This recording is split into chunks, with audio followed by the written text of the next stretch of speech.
If I speak in tongues of human beings and of angels, but I don't have love, I'm a clanging gong or a clashing cymbal. If I have the gift of prophecy and I know all the mysteries and everything else, and if I have such complete faith that I can move mountains, but I don't have love, I'm nothing. If I give away everything that I have and hand over my own body to feel good about what I've done, but I don't have love, I receive no benefit whatsoever. Say this next part with me. Love is patient. Love is kind. It isn't jealous. It doesn't brag. It isn't arrogant. It isn't rude. It doesn't seek its own advantage. It isn't irritable. It doesn't keep a record of complaints. It isn't happy with injustice, but it is happy with the truth. Love puts up with all things, trusts in all things, hopes for all things, endures all things. Okay, thank you. Never ends.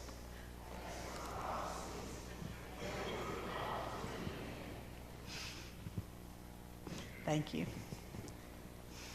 And as for tongues, they will stop. As for knowledge, it'll be brought to an end. We know in part, and we prophesy in part. But when the perfect comes, what is partial will be brought to an end. When I was a child, I used to speak like a child, reason like a child, think like a child. But now that I have become an adult, I put an end to childish things. Now we see a reflection in a mirror. Then we'll see face to face. Now I know partially, but then I will know completely in the same way that I have been completely known. Now faith, hope, and love remain, these three. And the greatest of these is love.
5 years ago, I stood here in this spot, and I told you what I thought at the time was the most important thing for you to hear that day.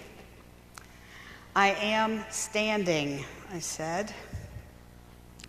And if you are new to us, you may not know that the pastor before me was about 18 inches taller than I am.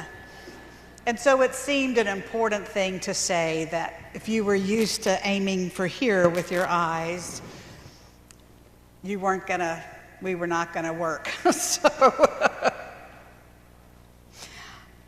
I also told you that I wanted to be with you as your pastor in 3 main ways: in faith, in hope, and love.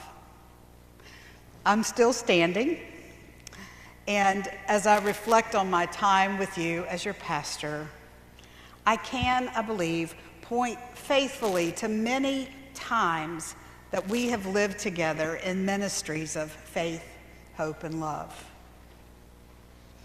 Of figuring out week by week how to keep a congregation together during a pandemic when the very thing we most want and need to do, which is practice resurrection faith together in person, with hugs and hymns, with sobs and songs, with shared meals and bread and cup, the very things that mean shared faith and life together were also the very things that were probably the most dangerous things we could be doing at that time. I'm so grateful for the leadership team that worked with me for months in crafting a policy for church online and on lawn as we navigated that really difficult season. Along the way, we continued figuring out how to Zoom for Bible study and prayer and fellowship, even on online communion. Our worship was viewed all over the world in those times, and while I've always known God's call on my life was to preach, I never expected to join you at the breakfast table as a talking head for the better part of a year.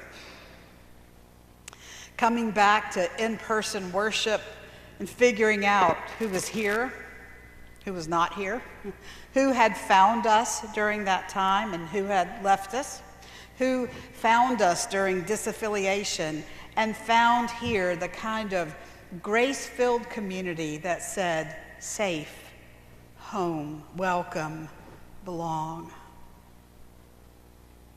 Navigating other hard and unexpected seasons and events with a view toward the long-term health and safety of our congregation. Offering the Colossian way, we'll probably need to do that again this fall, practicing having hard conversations about difficult topics without becoming difficult ourselves. Extending our reach into the community and connection by spearheading fundraising for a food truck, offering space for families dealing with addiction to meet and learn better ways to navigate life. Taking 18 people through a journey of reading the Bible in a year, learning the major themes of each book. Most of us haven't done that ever in our lives. 18 people have done it in the past year here. Navigating staff changes. Bats. And as I was reminded this morning, Bats 2.0. So it's been a blur. It's often been messy. But it's all been met with grace, with humor, with people believing the best about each other and offering most of the time the best about themselves to each other so that our mission and ministry can grow and flourish. Faith, hope, and love are the core values of our life together. It's the how of what it means that we do life together as branches connected to Christ the vine. Life-changing mission, resurrection practicing ministry are the what of our life together. All is the who as in all, everybody, no exceptions. Church, I'm so grateful to have had 5 years with you. Just a few things to say. Number one, thank you. Thank you for the honor of being your pastor. Thank you for trusting me with your hard stuff, your fears and your failures, your doubts and your struggles, and your joys and celebrations. Thank you for trusting me to listen carefully and for sharing what is real and true for you, even when we both knew we weren't going to end up agreeing at the end of the conversation. Number two, I love you. I love each of you. I love all of you. You really are a wonderful church. You are having an impact on those who call this place home, on the people in our community whose lives are messy, on the world through mission. I love you. I want the best for you. I believe that, to quote an old VBS theme, you are a masterpiece created by God. And I know that God will continue to reveal and unfold a bright and beautiful future for you. I take with me into my next appointment some really valuable lessons and best practices that I've learned here. Number three, please forgive me for the times that I've messed up, when I've missed something that was important to you, when I didn't listen carefully, when I goofed. Number four, I forgive you for the same. This week at annual conference, I was reminded of a meditation written by Catholic Bishop Ken Untener sometime in the 1970s. It was shared at conference in the context of a worship service remembering clergy who have died since our last gathering. Now, I always attend those services because I know that one day my name will be read there. I hope what I'm about to say is not original to me, but I hope it might say something about the way we share life and the time we're given to share it together. It helps now and then to step back and take a long view. The kingdom is not only beyond our efforts, it is even beyond our vision. We accomplish in our lifetime only a tiny fraction of the magnificent enterprise that is God's work. Nothing we do is complete, which is a way of saying that the kingdom always lies beyond us. No statement says all that could be said. No prayer fully expresses our faith. No confession brings perfection. No pastoral visit brings wholeness. No program accomplishes the church's mission. No set of goals and objectives includes everything. This is what we're about. We plant the seeds that one day will grow. We water seeds already planted, knowing that they hold future promise. We lay foundations that will need further development. We provide yeast that produces far beyond our capabilities. We cannot do everything. And there is a sense of liberation in realizing that. This enables us to do something and to do it very well. It may be incomplete, but it is a beginning, a step along the way, an opportunity for the Lord's grace to enter and do the rest. We may never see the end results, but that's the difference between the master builder and the worker. We are workers, not master builders. Ministers, not messiahs. We are prophets of a future not our own. On my first Sunday with you, I shared with you that Bob Eldridge has had a lasting impact on my ministry. I didn't know then that Bob had a connection here, but after learning that his own ministry was shaped by his time here, it's had an even greater impact on me. I still remember, I'm doing my best word for word. It's not word for word, but it's the essence of something he said. I've never forgotten it. Pastors, he said, love your people. Cry with them when they hurt. Rejoice with them when they win. Correct the bad behavior of their children. Ask about their aging parents. Follow up on the children who go astray. Go to their homes and their ball games, their violin recitals, their retirement dinners, their weddings and funerals. Love them enough to confront the problems they have. Love them when they pay all their apportionments and when they don't. Love them enough to speak the hard words they don't want to hear. Listen to their stories. Share Jesus with them. Be yourself with them. Let them know how much you love Jesus. Pastors, love your people. People, he then said, love your pastor. Let them be human. Ask about their family. Correct their children when they are doing wrong. Realize they will make mistakes, get tired, have bad days and good days. Love their families and allow them time to be with their families. Try every now and then to imagine what it's like to be on call 24 hours a day, every day, including weekends and holidays. Invite them to your home. Take them to dinner. Share your lives with them and invite them to share their lives with you. People, love your pastor.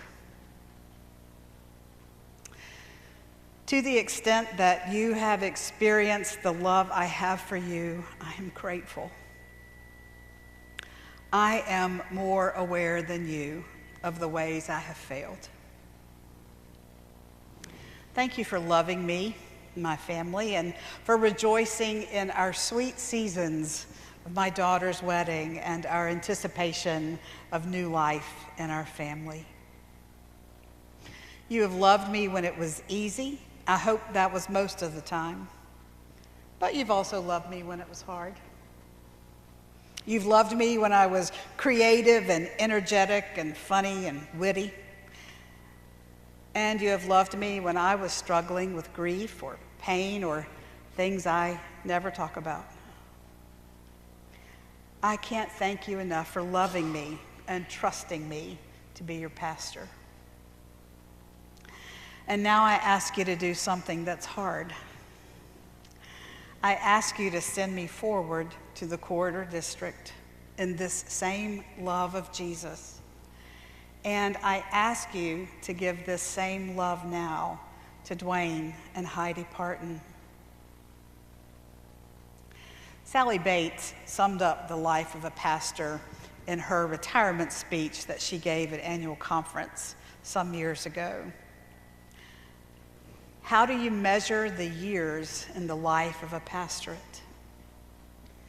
In bread that has been broken, prayers that have been whispered, covenants that have been witnessed, foreheads that have been bathed with the waters of baptism and anointed with oil for healing, in pools of tears that have been shared, ashes that have been scattered, and resurrections that have been unveiled and proclaimed. If I could have sung for you the way Laura could sing for you, I would have, but I can't. And so I'm so thankful that Laura helped me say what I need to say.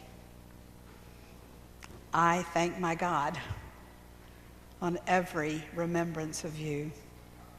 Always, in every prayer of mine for you, with joy, I have you in my heart. In the name of the Father, Son, and Holy Spirit, amen.